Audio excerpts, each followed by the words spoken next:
국내 굴지의 식품 대기업을 일군 장태식 회장은 그날도 여느 때와 다름없이 넓은 사무실에서 손자 우진을 기다리고 있었습니다. 창밖으로 보이는 서울 시내 전경을 바라보며 그는 마음 한편에 자리 잡은 묘한 불안감을 떨쳐버릴 수 없었습니다. 손자가 소개하겠다는 여자친구 때문이었죠. 할아버지, 이번에는 정말 진심이에요. 세나라는 사람인데 정말 착하고 예쁘고 똑똑해요. 방송작가 출신이라서 말도 재치 있게 잘하고 무엇보다 마음이 따뜻한 사람이에요. 우진이 그렇게 말할 때마다 태식 회장은 고개를 끄덕였지만 속으로는 다른 생각을 하고 있었습니다. 젊은 시절 길거리에서 구두 닦기로 시작해서 오늘날 수조원 자산의 대기업 회장 자리에 오르기까지 그는 정말 수많은 사람들을 만났습니다. 그리고 그 긴 세월 동안 한 가지 확실히 깨달은 것이 있었죠. 사람의 진짜 모습은 겉으로 드러나는 것과 전혀 다를 수 있다는 것을. 특히 돈과 권력 앞에서는 더욱 그렇다는 것을요. 드디어 그날이 왔습니다. 이세나라는 여자를 처음 만나는 날이었죠. 그녀는 정말 우진이 말한 대로였습니다. 키도 크고 미모도 출중했으며 말도 재치 있게 잘했습니다. 명문대를 졸업하고 방송작가로 활동했다는 그녀의 이력도 나무랄 데 없었죠. 값비싼 브랜드 옷을 입고 있었지만 과하지 않았고 화장도 품위 있게 했습니다.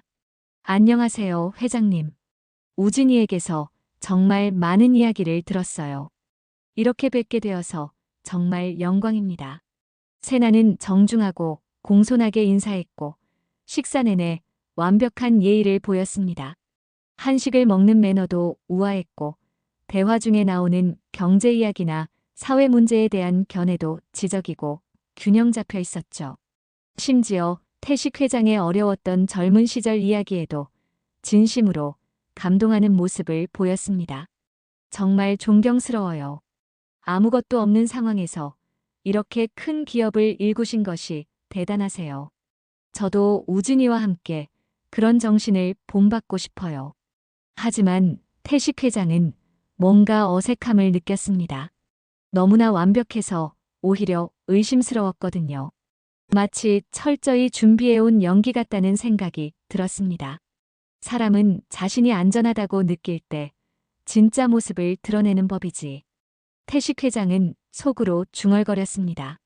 그리고 자신보다 약하다고 생각하는 상대 앞에서는 더욱 그렇고. 진짜 인품은 그럴 때 나타나는 거야. 식사가 끝날 무렵 태식 회장은 마음속으로 한 가지 계획을 세우고 있었습니다. 이 여자의 진짜 모습을 확인해 보겠다는 것이었죠. 하지만 그 방법은 아무도 상상할 수 없는 것이었습니다. 수십 년 전 자신이 했던 일로 다시 돌아가는 것 말입니다. 다음 날 아침 태식 회장은 40년 넘게 함께 해온 비서 김도연을 개인 사무실로 불렀습니다. 김도연은 회장의 모든 비밀을 알고 있는 유일한 사람이었죠. 도연아, 나한테 좀 특별한 부탁이 하나 있다. 무엇이든 말씀하십시오, 회장님. 경비복 하나 구해다 줄 수 있겠나? 내 몸에 정확히 맞는 걸로. 그리고 경비가 사용하는 모든 장비들도 함께. 김도연은 깜짝 놀라서 커피잔을 놓쳤을 뻔했습니다. 40년 넘게 모셔온 회장이지만 이런 황당한 요청은 처음이었거든요. 경비복이요? 혹시 무슨 특별한 이유라도 있으신 건가요? 설마 회사 보안 점검을 직접 하려고 하시는 건 아니죠? 아니야. 그 여자의 진짜 모습을 보고 싶다. 내가 그냥 힘없는 늙은 경비 아저씨라고 생각할 때 어떻게 나오는지 직접 확인해보고 싶어. 태식 회장의 목소리에는 결연한 의지가 담겨 있었습니다. 젊은 시절 길거리에서 신발을 닦으며 온갖 멸시와 무시를 당했던 그는 사람의 진심과 거짓을 구별하는 데 있어서는 누구보다도 예민했거든요. 특히 계급과 돈에 따른 사람들의 태도, 변화를 누구보다 잘 알고 있었습니다. 하지만 회장님, 너무 위험하지 않을까요? 만약 정체가 드러나거나 다치시기라도 하면, 그리고 언론에 알려지면 회사 이미지에도. 그래, 위험할 수도 있지. 하지만 우진이가 평생을 함께할 사람을 잘못 선택한다면 그게 회사 이미지보다 훨씬 더 큰 위험 아니겠나? 내가 죽고 나면 우진이가 이 모든 걸 물려받을 텐데 그 옆에 잘못된 사람이 있다면. 김도현은 회장의 말을 듣고 고개를 끄덕였습니다. 평생을 함께한 그였기에 회장의 마음을 이해할 수 있었거든요. 그날 저녁 태식 회장은 조용히 회사 휴게실에서 경비복으로 갈아입었습니다. 거울 속의 자신을 보니 정말 평범한 경비 아저씨 같았죠. 수백만 원짜리 맞춤 정장과 수천만 원짜리 시계를 벗어놓고 나니 그는 그저 75살의 평범한 노인일 뿐이었습니다. 하지만 그 눈빛만은 여전히 날카로웠어요. 젊었을 때 구두 닦기를 했으니 이 정도 연기는 충분히 할 수 있을 거야. 태식 회장은 혼자 중얼거리며 마음을 다잡았습니다. 그는 이미 치밀한 계획을 세워놓았죠. 김도현을 통해 알아낸 정보에 따르면 세나가 자주 가는 고급 한식당이 있었습니다. 그곳 앞에서 주차 안내를 하는 경비로 변장하기로 한 것입니다. 내일부터 진짜 시험이 시작이다. 과연 이 여자가 어떤 모습을 보여줄까?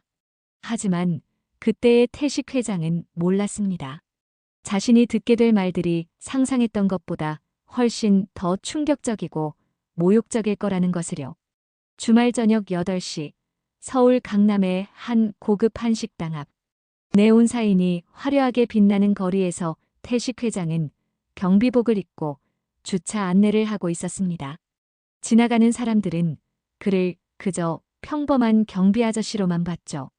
아무도 그가 수조원 자산의 대기업 회장이라고는 상상하지 못했습니다. 어서 오세요. 주차는 지하 1층으로 내려가시면 됩니다. 태식 회장은 최대한 자연스럽게 연기했습니다. 사실 이런 일이 전혀 어색하지 않았어요. 젊은 시절 길거리에서 구두를 닦고 신문을 팔고 온갖 막노동을 다 해봤거든요. 오히려 그때가 더 그리웠을 정도였습니다. 몇 시간이 지나고 드디어 이세나가 나타났습니다. 그녀는 친구와 함께 왔는데 값비싼 명품 핸드백을 들고 최신형 스마트폰으로 통화를 하며 걸어오고 있었죠. 목소리가 꽤 컸기 때문에 대화 내용이 그대로 들렸습니다. 응, 맞아. 오늘 그 식당에서 만나자고 했어. 우진이가 추천한 곳인데 한 명당 30만 원은 좋게 나온다더라. 역시 재벌가 아들이 추천하는 곳은 다르네. 세나는 친구와 웃으며 이야기하고 있었습니다. 그런데 태식 회장을 보자마자 얼굴을 찌푸렸어요. 그리고는 친구에게 속삭이듯 말했습니다. 아휴, 이런 냄새 나는 아저씨까지 여기 있네. 진짜 왜 이런 고급 식당 앞에 이런 더러운 사람들이 서 있는 거야? 분위기 다 깨지네. 태식 회장의 심장이 쿵 내려앉았습니다. 냄새 나는 아저씨, 더러운 사람이라니. 그는 아침에 깨끗이 샤워를 하고 면도까지 깔끔하게 했는데도 그런 소리를 듣다니요. 그것도 앞에서 대놓고 말이죠. 그래도 인사 정도는 해야 하는 거 아니야? 친구가 조심스럽게 말했습니다. 에이, 뭔 인사야. 어차피 이런 사람들하고는 앞으로 상대할 일도 없을 텐데. 나 우진이랑 결혼하면 이런 가난뱅이들은 쳐다보지도 않을 거야. 세나의 목소리에는 노골적인 경멸과 혐오가 담겨 있었습니다. 태식 회장은 주차 안내를 하는 척하면서도 그 말을 한마디도 놓치지 않았죠. 그의 손이 미세하게 떨리고 있었습니다. 진짜 빨리 결혼해서 이런 더러운 환경에서 벗어나고 싶어. 재벌가 며느리 되면 이런 거지 같은 것들 근처에도 안 가도 되잖아. 생각만 해도 기분 좋아. 태식 회장은 더 이상 참을 수 없어서 잠깐 뒤돌아서서 깊은 숨을 들이마셨습니다. 40여 년 동안 사업을 해오면서 온갖 사람들을 다 봤지만 이렇게 노골적이고 악랄하게 무시당한 건 정말 오랜만이었거든요. 세나는 친구와 함께 식당 안으로 들어갔지만 태식 회장은 여전히 밖에서 다른 손님들을 맡고 있었습니다. 하지만 그의 마음은 이미 무너져 내리고 있었죠. 평생을 살면서 이렇게 모욕적인 말을 들은 적이 언제였나 싶었습니다. 40년 동안 사업을 해오면서 온갖 사람들을 다 봤지만 이렇게 노골적으로 무시당한 건 정말 오랜만이네.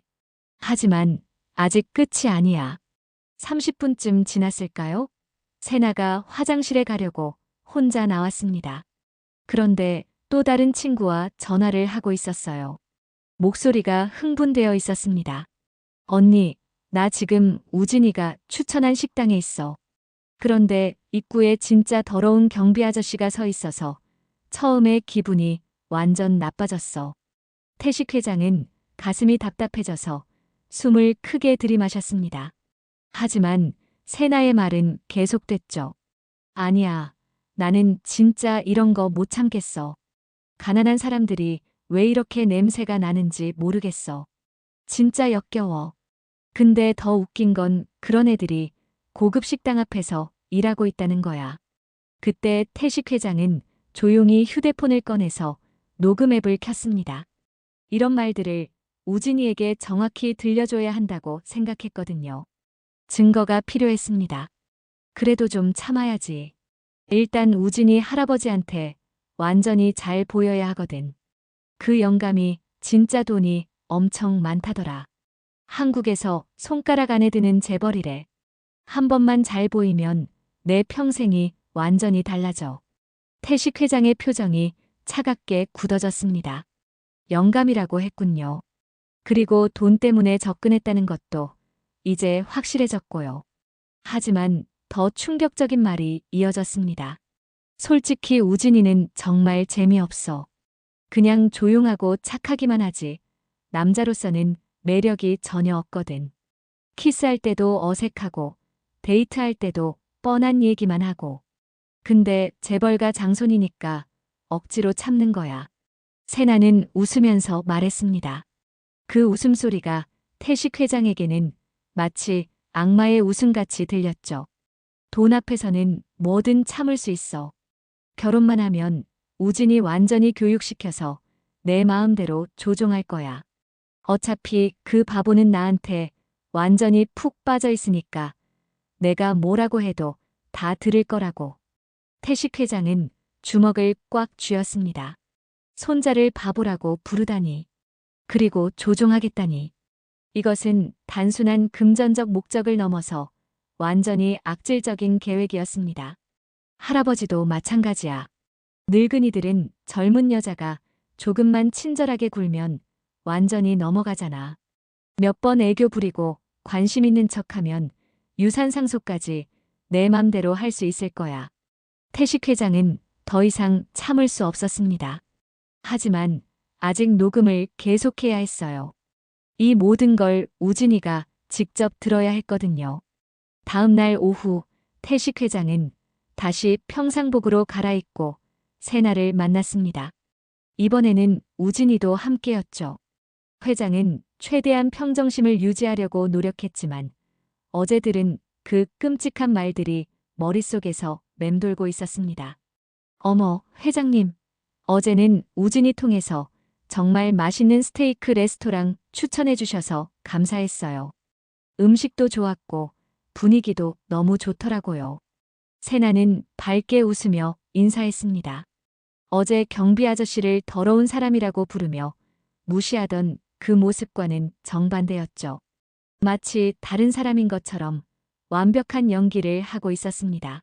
그래, 마음에 들었다니 다행이구나. 우리 우진이가 자네를 정말 많이 아끼는 것 같던데 나도 그 이유를 알 것 같아. 정말 감사해요. 저도 우진이 너무 좋아해요. 이렇게 착하고 성실하고 따뜻한 마음을 가진 남자는 처음 만나봤어요.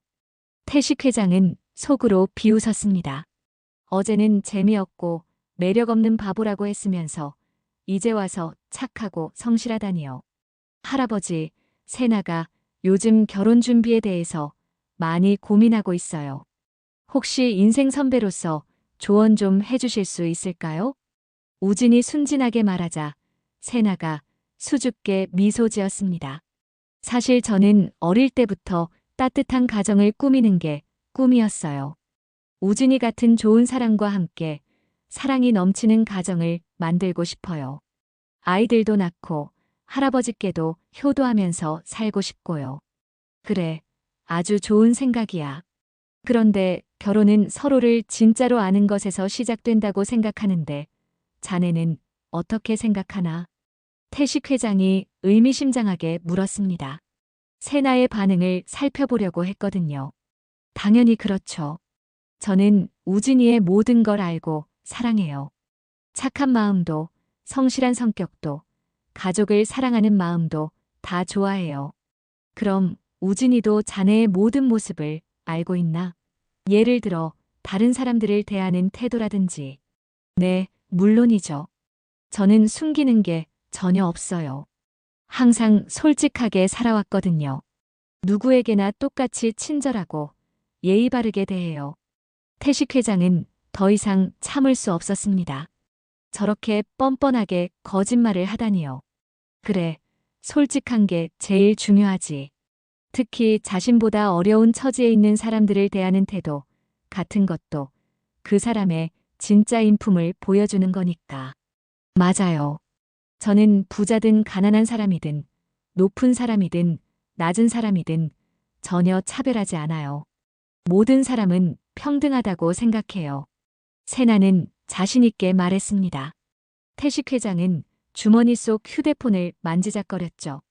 어제 녹음한 파일이 들어있는 그 휴대폰을요. 일주일 후 드디어 정식 상견례 날이 정해졌습니다. 태식 회장은 이날을 위해 며칠 동안 치밀하게 준비했죠. 이제 모든 카드를 공개할 때가 온 것입니다. 도현아, 오늘 식사 자리 준비는 다 됐지? 네, 회장님. 우진 씨와 이세나 씨, 그리고 세나 씨 부모님까지 총 5분이 오신다고 하셨죠. 좋아. 그리고 내가 부탁한 그것들도 모두 준비됐고. 네, 녹음 파일과 사진들, 그리고 영상까지 모두 준비했습니다. 정말 이런 일이 필요한 걸까요? 김도연은 걱정스러운 표정으로 물었습니다. 하지만 태식 회장의 의지는 확고했어요. 우진이는 내 유일한 손자야. 그 아이가 평생을 잘못된 사람과 살게 할 수는 없어. 그날 오후 5시, 세나는 아름다운 한복을 곱게 차려입고 왔습니다. 전통 한복의 현대적인 감각을 더한 의상이었는데 정말 우아하고 아름다웠죠. 겉으로 보기에는 완벽한 며느리감이었어요. 안녕하세요, 회장님. 오늘 정식으로 인사드리게 되어서 정말 영광이에요. 너무 긴장돼서 어떻게 해야 할지 모르겠어요. 긴장할 필요 없어. 오늘은 가족이 되는 자리니까 편하게 생각하고 진짜 마음을 보여주면 돼. 태식 회장의 말에는 이중적인 의미가 담겨 있었습니다.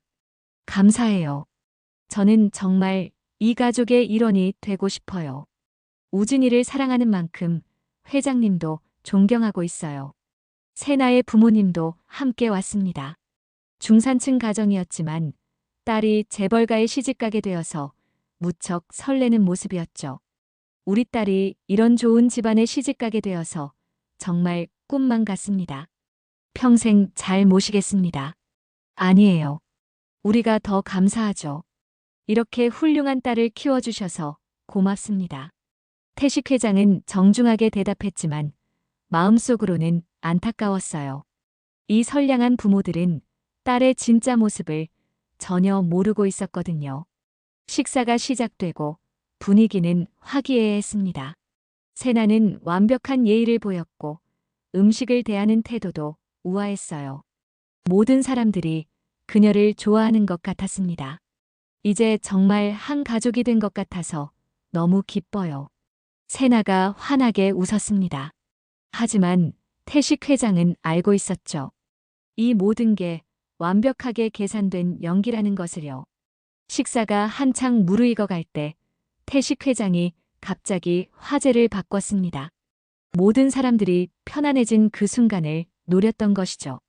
그런데 세나야, 혹시 지난주 토요일에 강남에 있는 궁중한 정식 식당에 간 적이 있나? 네. 아, 네. 친구랑 갔었는데요. 세나의 목소리가 약간 떨렸습니다. 뭔가 이상한 낌새를 느꼈거든요. 그래? 그럼 혹시 그 식당 앞에서 주차 안내를 하던 경비 아저씨를 본 기억이 있나? 글쎄요. 잘 기억이 안 나네요. 왜 그런 걸 물어보시는 거예요? 세나의 표정이 점점 굳어졌습니다. 우진이와 세나의 부모님도 무슨 이야기인지 몰라서 의아한 표정을 지었죠. 그렇구나. 그럼 이걸 들어보면 기억이 날 수도 있겠네. 태식 회장은 조용히 휴대폰을 꺼내서 재생 버튼을 눌렀습니다. 그러자 식당 안이 갑자기 조용해졌고 세나의 목소리가 선명하게 스피커에서 흘러나왔어요. 아휴, 이런 냄새 나는 아저씨까지 여기 있네. 진짜 왜 이런 고급 식당 앞에 이런 더러운 사람들이 서 있는 거야? 모든 사람들이 충격을 받았습니다. 특히 우진이는 믿을 수 없다는 표정으로 세나를 바라봤죠. 세나의 부모님도 딸의 목소리를 알아보고 당황했어요. 이게, 이게 뭐예요? 누가 만든 거예요? 세나가 당황하며 소리쳤지만 녹음은 계속됐습니다.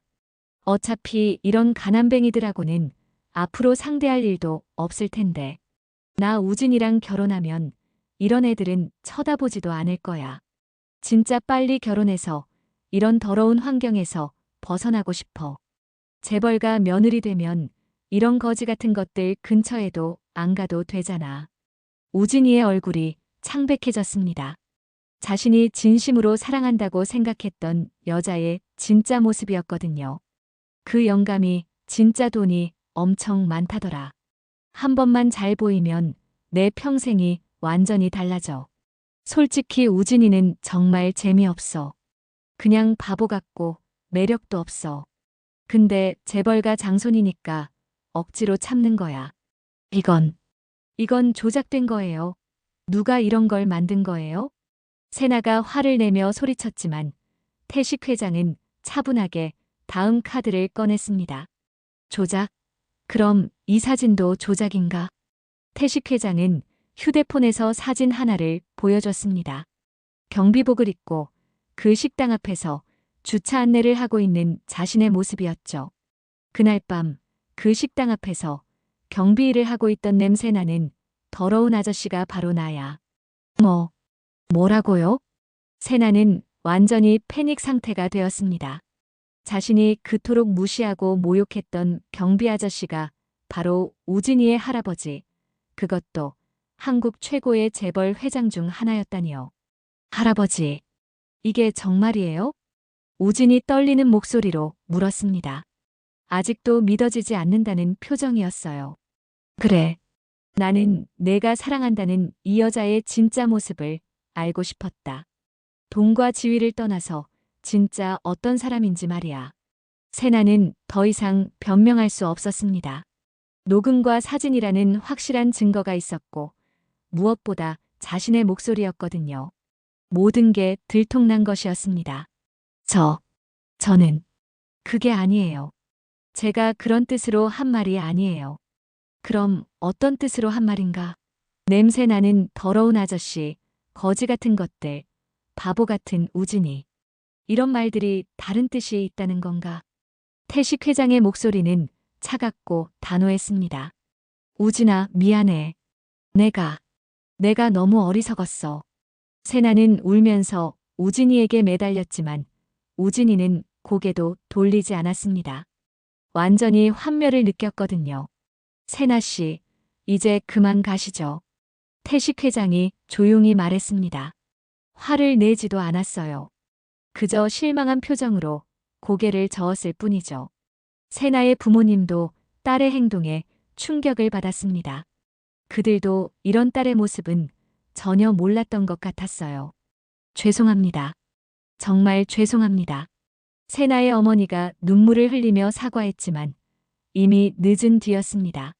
세나와 그 부모님은 급하게 자리를 떠났습니다. 마지막까지 변명을 늘어놓았지만 아무도 듣지 않았어요. 저녁이 되어서야 태식 회장과 우진이는 둘만 남게 되었습니다. 정원에 앉아서 조용히 이야기를 나눴죠.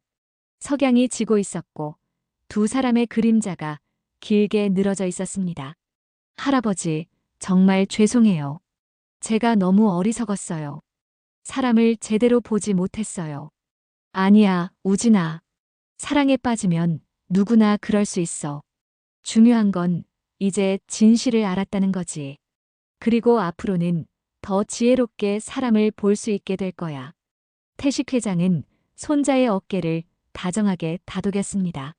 할아버지는 어떻게 그런 생각을 하셨어요? 경비로 변장하다니. 정말 상상도 못했어요. 내가 젊었을 때 길거리에서 구두 닦기를 했거든. 그때 많은 걸 배웠지. 사람의 진짜 모습은 자신보다 약하다고 생각하는 상대 앞에서 드러난다는 것을. 그리고 진짜 좋은 사람은 누구에게나 똑같이 친절한 사람이라는 것을 말이야. 해가 완전히 지고 있었습니다. 두 사람은 조용히 노을을 바라보며 앉아 있었죠. 정원에는 평화로운 저녁 공기가 흘렀습니다. 할아버지, 앞으로는 어떻게 사람을 판단해야 할까요? 어떤 사람이 진짜 좋은 사람인지 어떻게 알 수 있을까요? 진짜 좋은 사람은 말이야, 부자든 가난한 사람이든 높은 사람이든 낮은 사람이든 모두에게 똑같이 친절한 사람이야. 그리고 자신의 이익을 위해 다른 사람을 이용하지 않는 사람이고. 태식 회장은 자신의 지갑에서 낡은 사진 하나를 꺼내서 우진이에게 보여줬습니다. 젊은 시절 길거리에서 구두 닦기를 하던 자신의 모습이었죠. 나도 이렇게 어려운 시절이 있었어. 그때 정말 많은 사람들을 만났는데 진짜 좋은 사람들은 내가 가난하고 초라해도 똑같이 존중해줬거든. 그런 사람들 덕분에 오늘의 내가 있을 수 있었어. 그런 사람들이 진짜 좋은 사람이군요. 저도 그런 사람을 만날 수 있을까요? 물론이지. 그리고 너 자신도 그런 사람이 되어야 해. 그래야 진짜 좋은 사람이 너를 알아볼 수 있어. 두 사람은 오랫동안 이야기를 나눴습니다. 그리고 우진이는 깨달았죠. 할아버지가 자신에게 준 진짜 유산은 돈이나 회사가 아니라 사람을 보는 눈이라는 것을. 그리고 진정한 사랑이 무엇인지에 대한 깊은 깨달음이라는 것을요. 할아버지, 정말 감사해요. 제 인생에서 가장 중요한 교훈을 얻었어요.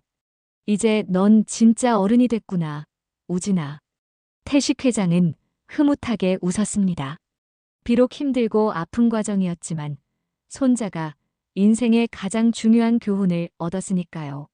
그렇게 할아버지와 손자는 새로운 시작을 다짐하며 집으로 돌아갔습니다. 진짜 사랑이 무엇인지, 진짜 좋은 사람이 어떤 사람인지 확실히 알게 된 밤이었습니다. 그리고 두 사람 모두 알고 있었죠. 언젠가는 정말 좋은 사람을 만날 수 있을 거라는 것을요.